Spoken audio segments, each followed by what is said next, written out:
ओम नमः शिवाय। श्री शिवाय नमस्तुभ्यम।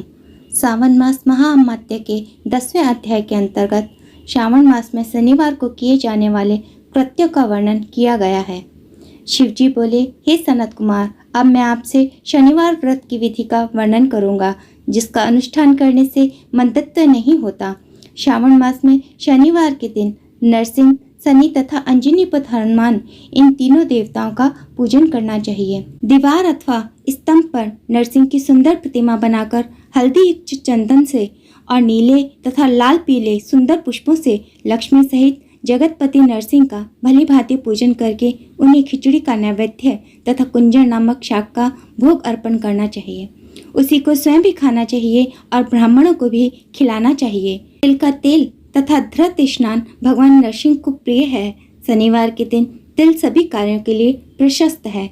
शनिवार के दिन तिल के तेल से ब्राह्मणों तथा सुवासिनी स्त्रियों को उपटन लगाना चाहिए तथा कुटुंब सहित स्वयं भी संपूर्ण शरीर में तेल लगाकर स्नान करना चाहिए तथा उड़द की दाल का भोजन ग्रहण करना चाहिए। इससे भगवान नरसिंह प्रसन्न होते हैं।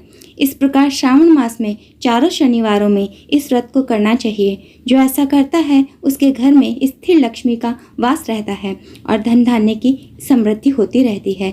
पुत्रहीन व्यक्ति पुत्र वाला हो जाता है और इस लोक में सुख भोग कर अंत में वैकुंठ प्राप्त करता है। नरसिंह की कृपा से मनुष्य की चारों दिशाओं में व्याप्त रहने वाली उत्तम कीर्ति होती है। हे सौम्य, मैंने आपसे नरसिंह का यह उत्तम व्रत कहा। हे सनत कुमार, अब शनि की प्रसन्नता के लिए जो करना चाहिए उसे ध्यानपूर्वक सुनिए। एक लंगड़े ब्राह्मण और उसके अभाव में किसी ब्राह्मण के शरीर में तिल का तेल लगाकर जल से स्नान कराना चाहिए और श्रद्धा पूर्वक नरसिंह के लिए बताए गए अन्न अर्थात खिचड़ी उसे खिलानी चाहिए। उसके बाद तेल, लोहा, काला तिल, काला उड़द, काला कंबल प्रदान करना चाहिए। इसके बाद व्रती यह कहे कि मैंने यह सब शनि की प्रसन्नता के लिए किया है। शनिदेव मुझ पर प्रसन्न हो। उसके बाद तिल के तेल से शनि का अभिषेक करना चाहिए। उनके पूजन में तिल तथा उड़द के अक्षत प्रशस्त माने जाते हैं। हे मुनि, अब मैं शनि का ध्यान बताऊंगा, आप ध्यानपूर्वक सुनिए। शनिचर कृष्ण वर्ण वाले हैं, मंद गति वाले हैं, काश्यप गोत्र वाले हैं, सौराष्ट्र देश में पैदा हुए हैं, सूर्य के पुत्र हैं। वे वर देने वाले हैं, दंड के समान आकार वाले मंडल में स्थित हैं, इंद्र नीलमणि तुल्य कांति वाले हैं, हाथों में धनुष बाण त्रिशूल धारण किए हुए हैं, गिद्ध पर आरूढ़ हैं, यम इनके अधिदेवता हैं, ब्रह्मा इनके प्रत्यक्षी देवता हैं। ये कस्तूरी अगुरु का गंध तथा गूगल का धूप ग्रहण करते हैं। इन्हें खिचड़ी प्रिय है। इस प्रकार ध्यान की विधि कही गई है। इनके पूजन के लिए लोहमयी सुंदर प्रतिमा बनानी चाहिए। हे द्विश्रेष्ठ, इनके निमित्त की गई पूजा में कृष्ण अथवा काली वस्तुओं का दान करना चाहिए। ब्राह्मण को काले रंग के 2 वस्त्र देने चाहिए और काले बछड़े सहित काली गौ प्रदान करनी चाहिए। विधि पूर्वक पूजा करके इस प्रकार प्रार्थना तथा स्तुति करनी चाहिए। आराधना से संतुष्ट होकर जिन्होंने नष्ट राज्य वाले राजा नील को उनका महान राज्य पुनः प्रदान कर दिया, वे शनिदेव मुझ पर प्रसन्न हो। नीलंजन के समान वर्ण वाले, मंद गति से चलने वाले और छाया देवी तथा सूर्य से उत्पन्न होने वाले उन शनिचर को मैं नमस्कार करता हूँ। मंडल के कोण में स्थित आपको नमस्कार है। पिंगल नाम वाले आप शनि को नमस्कार है। हे देवेश, मुझ दीन तथा शरणागत पर कृपा कीजिए। इस प्रकार स्तुति के द्वारा प्रार्थना करके बार बार प्रणाम करना चाहिए। तीनों वर्णों ब्राह्मण, क्षत्रिय, वैश्य के लिए शनि के पूजन में शन्नो देवी इस वैदिक मंत्र का प्रयोग बताया गया है और शूद्रों के लिए पूजन में नाम मंत्र का प्रयोग बताया गया है। जो व्यक्ति दत्तचित होकर इस विधि से शनिदेव का पूजन करेगा, उसे स्वप्न में भी शनि का भय नहीं होगा। हे विप्र, जो मनुष्य श्रावण मास में प्रत्येक शनिवार के दिन भक्ति पूर्वक इस विधि से इस व्रत को करेंगे, उन्हें शनिचर के द्वारा लेश मात्र भी कष्ट नहीं होगा। जन्म राशि से पहले, दूसरे, चौथे, 5वें, 7वें, 8वें, 9वें अथवा 12वें स्थान में स्थित शनि सदा कष्ट पहुंचाता है। शनि की शांति के लिए क्षमाग्नि इस मंत्र का जप करना चाहिए। शनिदेव की प्रसन्नता के लिए इंद्र नीलमणि का दान करना चाहिए। हे सनत कुमार, इसके बाद अब मैं हनुमान जी की प्रसन्नता के लिए विधि का वर्णन करूंगा।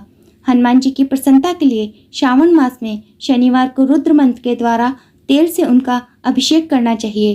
तेल में मिश्रित सिंदूर का लेप उन्हें समर्पित करना चाहिए। जपा कुसुम की मालाओं से, आग धतूर की मालाओं से, मंदार पुष्प की मालाओं से, बटक बड़ का पेड़ के नैवेद्य से तथा अन्य उपचारों से यथाविधि अपने सामर्थ्य अनुसार श्रद्धा भक्ति से युक्त होकर अंजनी पुत्र हनुमान जी की पूजा करनी चाहिए। इसके बाद बुद्धिमान को चाहिए कि हनुमान जी की प्रसन्नता के लिए उनके 12 नामों का जप करे। हनुमान, अंजनी सुत, वायुपुत्र, महाबल, रामेष्ट, फाल्गुन सखा, पिंगाक्ष, अमित विक्रम, उदितिक्रमण, सीता शोक विनाशक, लक्ष्मण प्राणदाता और दश गिरधर्पा के ये 12 नाम हैं। जो मनुष्य प्रातःकाल उठकर इन 12 नामों को पढ़ता है उसका अमंगल कभी नहीं होता और उसे सभी संपदा सुलभ हो जाती है। इस प्रकार श्रावण मास में शनिवार के दिन वायुपुत्र हनुमान जी की आराधना करके मनुष्य वज्र तुल्य शरीर वाला, निरोग तथा बलवान हो जाता है। अंजनी पुत्र की कृपा से वह कार्य करने में वेगवान तथा बुद्धि वैभव से युक्त हो जाता है। उसके बाद शत्रु नष्ट हो जाते हैं, मित्रों की वृद्धि होती है, वह वीरशाली तथा कीर्तिमानी हो जाता है। यदि साधक हनुमान जी के मंदिर में हनुमंत कवच का पाठ करे तो वह अणिमा आदि 8 सिद्धियों का सामित्य प्राप्त कर लेता है और यक्ष, राक्षस तथा बेताल उसे देखते ही कंपित और तथा भयभीत होकर वेग पूर्वक 10 दिशाओं में भाग जाते हैं। हे सत्तम, शनिवार के दिन पीपल के वृक्ष का आलिंगन तथा पूजन करना चाहिए। शनिवार को छोड़कर अन्य किसी दिन पीपल के वृक्ष का स्पर्श नहीं करना चाहिए। शनिवार के दिन उसका आलिंगन सभी संपदाओं को प्राप्त कराने वाला होता है। प्रत्येक मास में 7 वारों में पीपल का पूजन फलदायक है, किंतु श्रावण मास में यह पूजन अधिक फलप्रद है। इस प्रकार से स्कंद पुराण के अंतर्गत ईश्वर सनत कुमार संवाद में श्रावण मास महामात्य में शनिचर नरसिंह हनुमंत पूजादि शनिचर कृत्य कथन नामक 10वां अध्याय पूर्ण हुआ। ओम श्री शनिचराय नमः।